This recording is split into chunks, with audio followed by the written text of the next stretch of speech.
অনুরোধ, নির্দ্বিধায় আপনারা দোকানদানি খুলুন, আপনাদের পাশে আমরা আছি। এই সর্বনাশা এবং সর্বনাশা বন এবং শান্ত বাংলাকে অশান্ত করার শেকু মাকুদের যে চক্রান্ত, সেই চক্রান্তকে ব্যর্থ করতে আপনারা সবকিছু সচল রাখুন, আমরা আপনাদের পাশে আছি।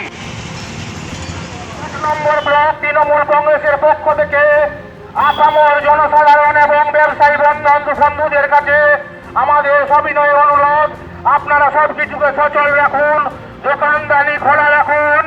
শান্ত বাংলাকে অশান্ত করার যে চক্রান্ত, সেই চক্রান্তকে ব্যর্থ করুন।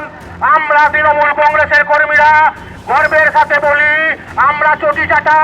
আপনাদের যদি অভিলাষা থাকে চটি চাটার, আপনারা একবার দেখতে পারেন।